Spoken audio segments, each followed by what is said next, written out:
Thanks, everyone. This is the Ask April and Cindy series, and I'm April. And I'm Cindy, so welcome. Hey, thanks everyone for joining us, and we're back with Ask April and Cindy. This is our destination series, and tonight I'm super excited. We'll be going off to Japan. So take it away, Cindy and Sheila. Thanks, April. All right. Hi, welcome, Sheila. Hi, thank you so much. You're welcome. So let's just start talking about Japan. So can you tell us a little bit about what draws you to Japan and why that's a chosen location for you? Well, when my sons were teenagers, they're grown now. When they were teenagers, they were ahead of the curve when it came to anime. And we used to go to Japantown and places where we could get the videos that they wanted to watch. Then a little bit later, we hosted Japanese exchange students. So we had Japanese students living in our house for several years. Then they both went on exchange to Japan. And then when I went back to school, and when I was getting ready to graduate, I was able to do an honors thesis. And I went to Japan and did research on middle-aged women in Japan. So there's a lot of connections there.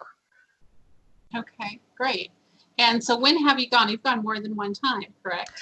I have. I've gone 3 times. The first time I was there for 6 weeks. The second time I was there for 3 weeks. And the third time I was there for 3 weeks. Okay.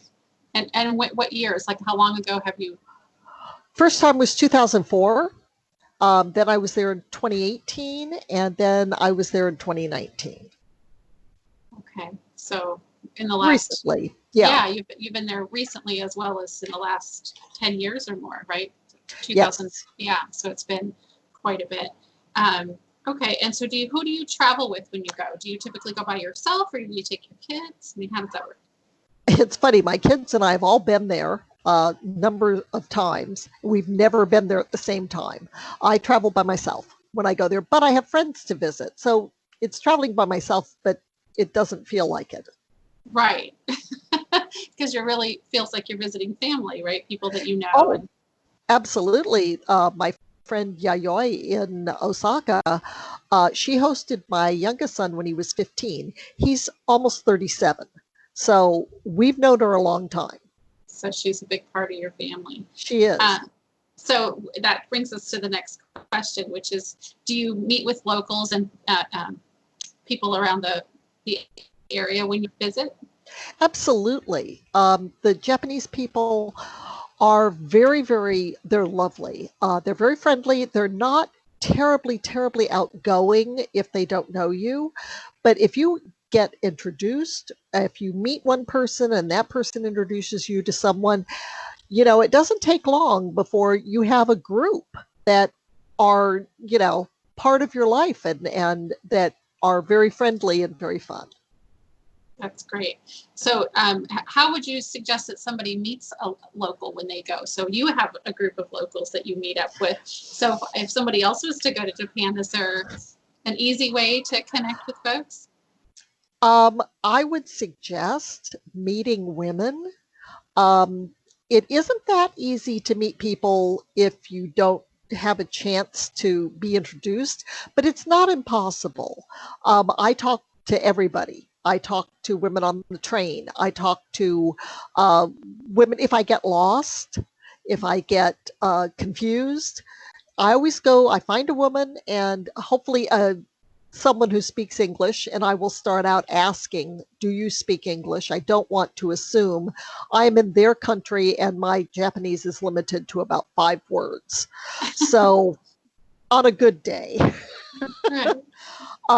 So as long as you do that, you smile, bow, you may feel silly, and you're certainly not required to do so. But if you do it, you are showing respect for their culture. And I think that's a lovely thing.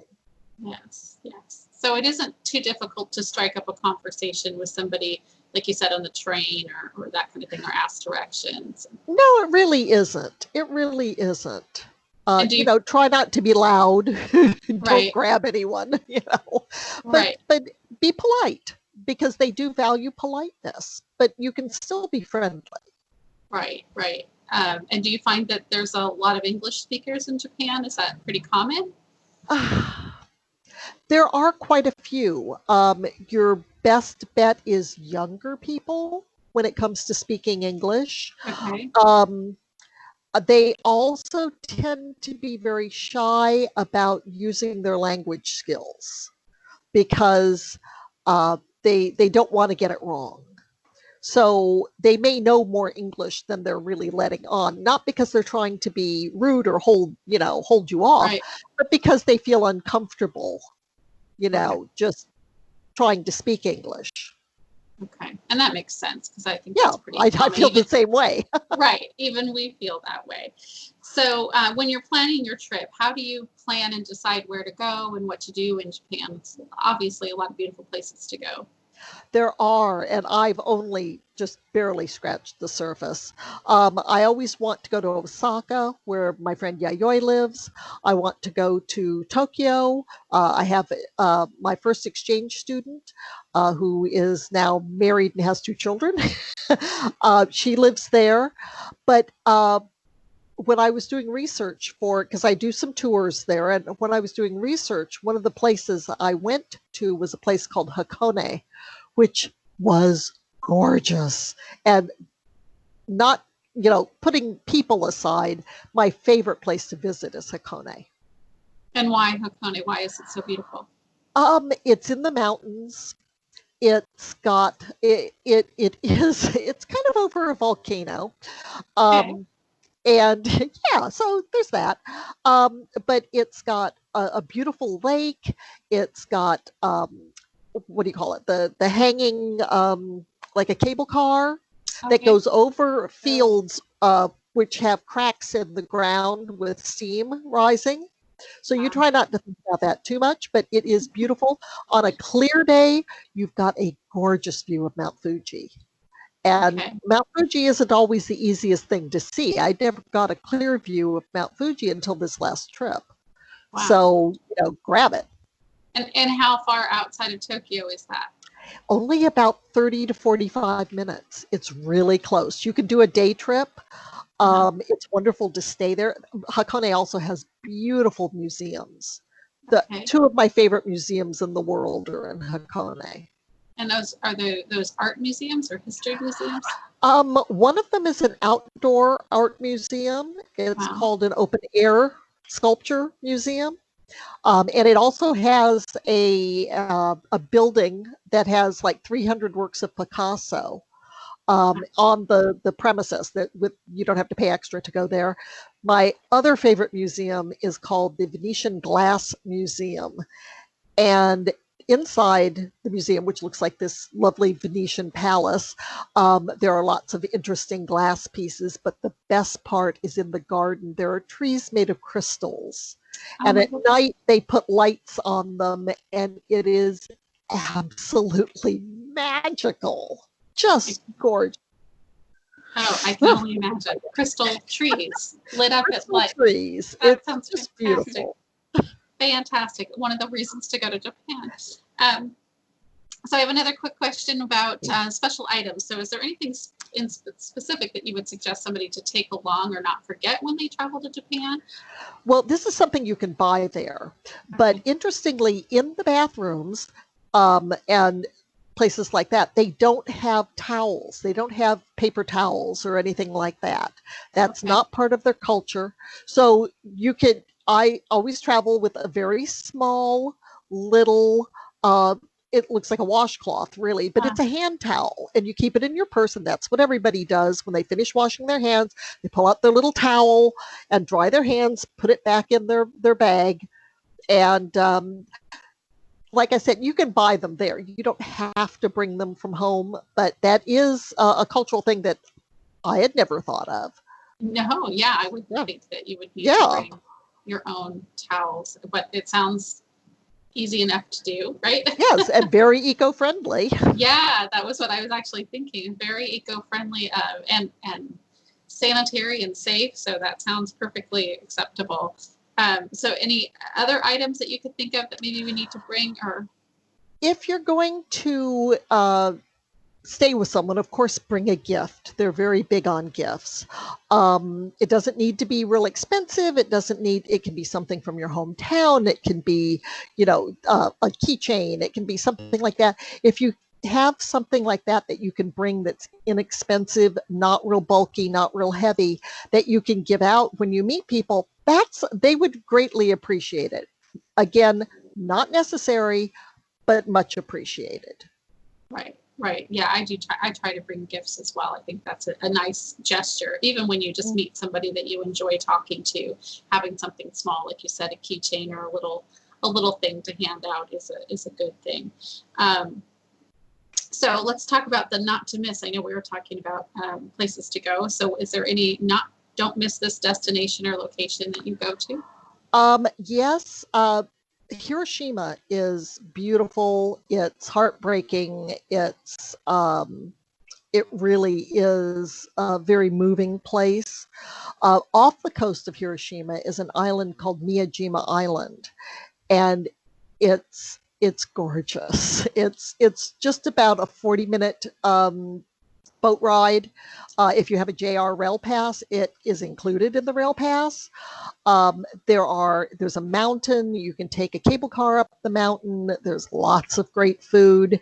There are free roaming deer. And if you're not careful, the deer will pull your guidebook out of your purse and you get to have a tug of war, which is what happened to me. I got most of it back. Most of Most of it. That's funny.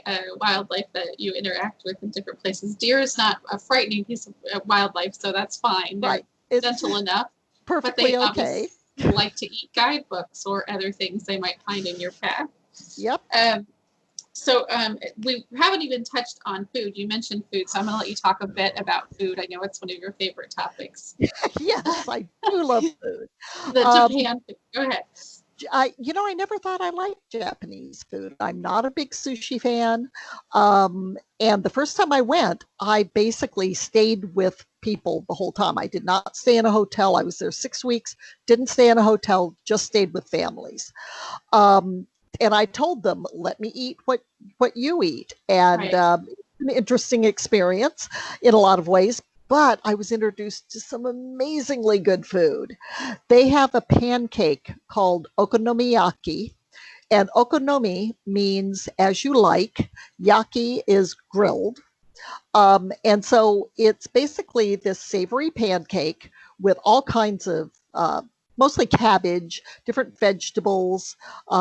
It can have meat in it, it can have seafood, it can have cheese, it can have none of those things.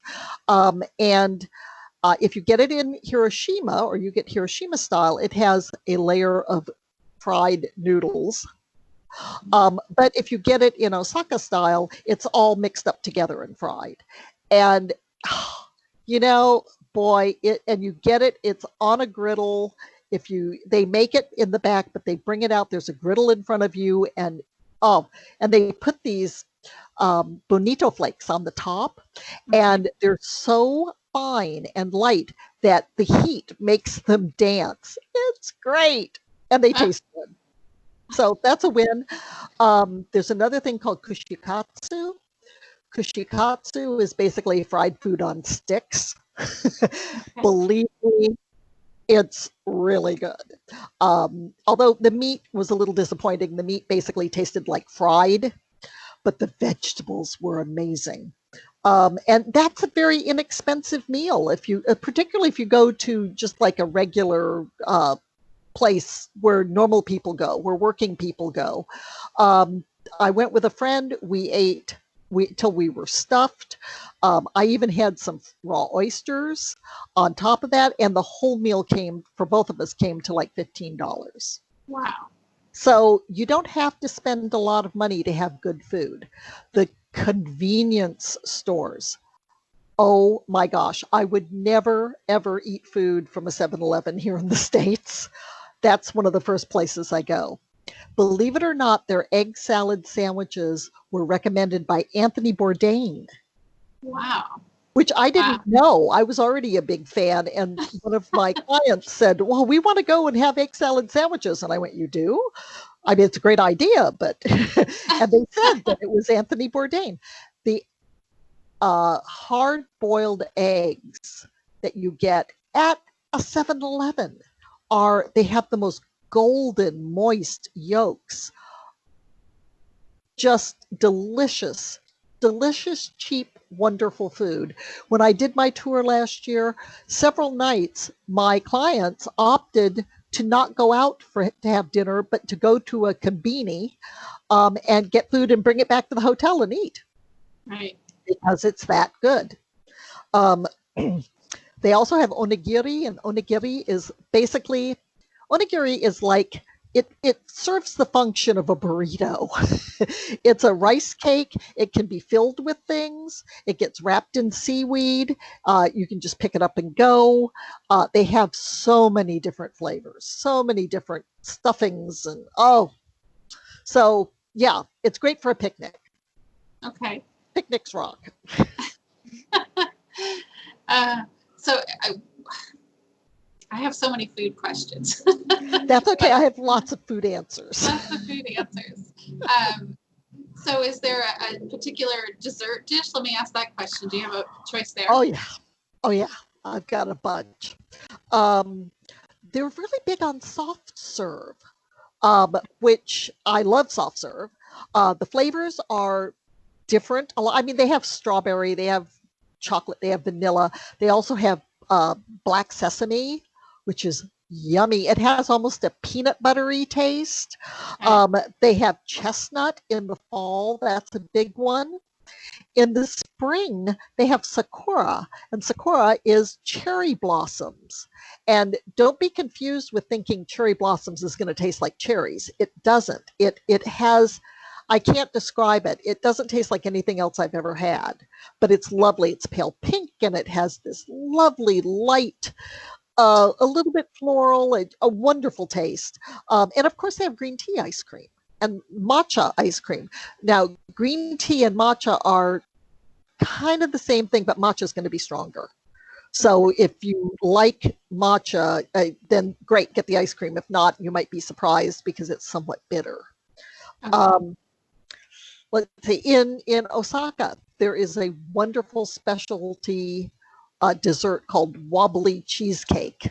I'm sure it's got a Japanese name, but it literally it wobbles. It's wonderful. If you go, be sure to look for regional specialties, look for seasonal specialties. Because if you go in the spring, you're going to get different food in a lot of cases than if you go in the fall. And that's one of the things I love about it. There's all these wonderful things to eat. So speaking of that, is there a good time weather-wise to go to Japan, or good or bad? Okay. Yes, don't go in the summer. Unless you're really into humidity, don't go in the summer. It is hot, it's humid, and they're not as, they don't have as much air conditioning as we do.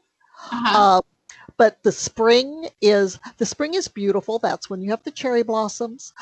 It is going to be more expensive because everybody wants to see the cherry blossoms. If you go in the fall, there's beautiful fall color, and the prices are not as bad. I personally prefer going in the fall. The weather is a little cool, but not really. It's not cold. It's possibly you might get a little bit of rain, but like I was there last year for over 3 weeks and there was 1 day of rain. Okay. So, And when did you go last year? What time? I went in November. Yeah. In November. In November. And do they share the same summer that we do? So their summer is. Yes. Okay. They're in the northern hemisphere. They get the same seasons that we do. The same seasons. Okay. So I have one last question, which is, do you have a travel mishap or a lesson learned that you had when you went to Japan? Okay. First time I went, I was staying with my friend, and I was getting off the train. I'd done my thing during the day, and I saw these lovely flowers, and they were beautiful, and they were all wrapped up really nice. And I thought, oh, that's a lovely thing. They're only 200 yen, about $2. And I said, I'll get that and give it to her. So I get the little flower bouquet, and I take it home and I hand it to her. And the look on her face told me I had just done something. I didn't know what, but she just looked like. Turns out, um, in August, which is when I was there, that's the Obon Festival, which honors the ancestors. Those bouquets are to put on like your shrine in your home for your ancestors. So it's a little bit like giving someone a funeral wreath. Yeah. So. Yeah. She did tell me afterwards. She goes, I don't know if I should tell you. And I said, oh, please do, because I've obviously made a faux pas. And Right. she told me, we both laughed. She carefully took them apart, and then she put the flowers up. But yeah, don't do that. Oh, that's funny. You know, I think our cultural differences are one of the things that I like the most when I travel, just learning about how, how they, honor different things differently than we do in different countries, Japan, anywhere, right? There's just so much to learn Absolutely. about how different cultures and families handle things. So, and that would be an easy thing, even in our own country to make that mistake, right? A funeral wreath is beautiful. How would anybody know that that's what it's for, right? Right. Unless it says rest in peace. That's Right. usually a pretty good indication that. Yeah, so that's funny, but I don't know if I've ever actually done anything quite like that, Sheila. So that's fantastic that you have a story like that. Makes a great story. It does.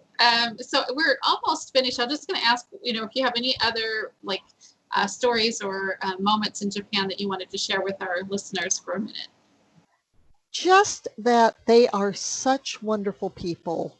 They honor the ancient, but they also are very modern. One other really important tip that I didn't mention is they are a cash-based society. Now, I don't know if things will change with the whole coronavirus thing, but you can get cash. There are ATMs. One of the best places to get them, because some of them don't take foreign cards, one of the best places to get them is at 7-Eleven, which you would think would be horrible. You'd get hit with a lot of fees. You don't. So that's a good place to get cash, but you do need to have cash for most things. So be sure and bear that in mind, because that's very important. It might change, but as of last November, everything, very cash-based society. I mean, obviously, if you go to a high-end restaurant, yes, you can pay with your card. You can pay your hotel bill with your card. But if it's not a high-end restaurant, they're going to want cash. Okay. In some places, even McDonald's wants cash only. So bear that in mind. Yeah, and you can get the cash before you leave. The exchange rate roughly is their currency is the yen. A yen is roughly a penny. So if you see an amount, just move the decimal over 2 points. You're going to be pretty close. It's actually a little better than for us right now, or at least it was. But yeah, that's a real good rule of thumb. Okay, and I'm glad you brought that up because I do think that the two things that are the most important to navigate when you travel is how do they handle their money wherever you go, and how are you going to communicate? So let's ask that question. What about the cell phone service? I had no trouble. None at all. I didn't switch anything over. I didn't buy a special SIM card. I used my regular phone. I didn't make a lot of calls because phone calls overseas are expensive, but I was able to I have an unlimited data plan. I had no trouble. No trouble. The calls I made were like 20 cents a minute. So, I kept them short, but if I needed to make them, I did. But yeah. And so another thing. Oh, go ahead. I was just going to say, another thing I want to point out is I know currency can be really difficult. and especially if you're jet lagged, you're in a new place, you don't know the currency, you don't know the language. They are very honest people. I had been there before. I knew the currency, but I was so jet lagged. I remember going to the store and just handing them, a handful of money and going, Yeah, and, they went through and picked out what it was. And they're honest. They are very honest people. that's good. And good that you feel that way when you're there. Um, Yes. I've done that in a few countries, and you don't even know what you're doing. You're just like, I have no idea what kind of currency I have. I don't know if this is, dollars or coins. But just take what you need, and I'll be happy. I knew my Sometimes, jet lag was over when I was able to pay for things myself. But the first and few days, it was just like, what? Here, just take some let me have my money. food. Yes. So back on the cell phone service, I'm going to ask the other question. Is there Wi-Fi? So if cell phone is good and you had no problem using your phone, is there Wi-Fi readily available in most places? Wi-Fi is pretty good. It's Okay. fairly available. Since I didn't switch over, I mostly just used the data Your on my data? phone. But in all of the hotels, there Okay. was Wi-Fi. Another really quick thing, if you get a chance to go to an onsen, which is a hot spring, don't miss it. It's Okay. amazing. Okay. I'm glad we got that one in there. I wanted to get that in there. So do they have hot springs in lots of locations in Japan? Yes, and they have onsen can be in hotels as well, even though it might not be near a hot spring. They just use hot water as Uh-huh. opposed to spring water. The only thing about an onsen is you are required to go in naked. Okay. Uh, but they are gender divided. Okay. In a lot of hotels, you can rent for a very minimal amount. You can rent a private room. But you know what? It's such a freeing, wonderful thing. Right. It's hard for us Americans. The first time I was just like, oh my, I was with a group of people and I'm like, oh, Yeah. um, but it's great. On my last tour, literally everyone except for one of the women, I mean, we were going in 2 or 3 times a day. We were just like, dinner, Uh, it was that great. Fantastic. I love that. That's fantastic. Okay, so we're at 27 or 28 minutes. So I'm going to stop and we'll see if people have questions. Sounds good. Pause. Thank you so much, Sheila. Thank you.